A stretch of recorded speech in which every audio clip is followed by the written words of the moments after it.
Today I'll be discussing my leadership philosophy. I believe that anyone who is in a leadership position, especially in the field of education, should have four traits they focus on in attempts to be the best leader possible. Those four traits are being a servant leader, relationship focused, culture builder, and community minded. The first trait I believe is paramount to being a servant leader. I think any leader can define their success not by their power over people, but their power to serve people. There are many attributes of a servant leader and strategies to ensure one is leading from a place of service. The first is to give support, not just orders.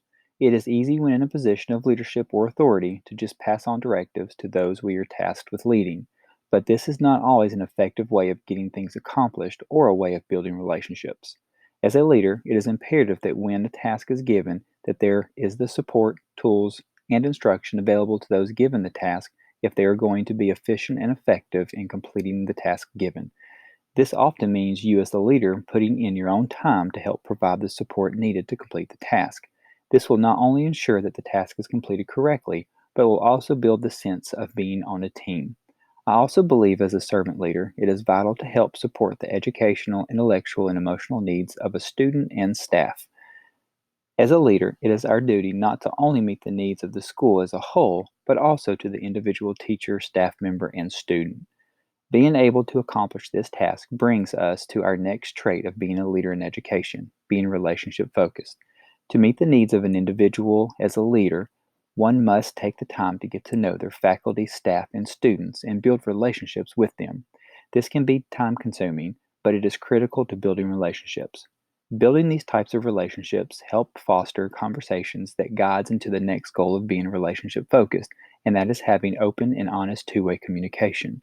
When relationships are formed and honest questions and feedback are allowed, trust is built. Informed trust can lead to success in any relationship and/or organization.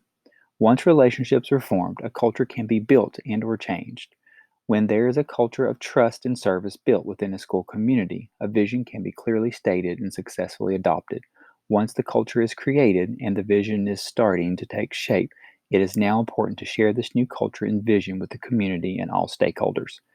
The trait or goal of being community minded is an important one because as a school's culture begins to change and the vision takes shape, getting the community involved in this process will only strengthen the outcome.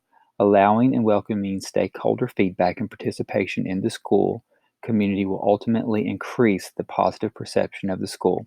This, combined with an assertive effort to promote community outreach, will in turn increase community involvement with the school. When a school and the community it's located in, all of its stakeholders are on the same page, success is not only possible, but almost inevitable.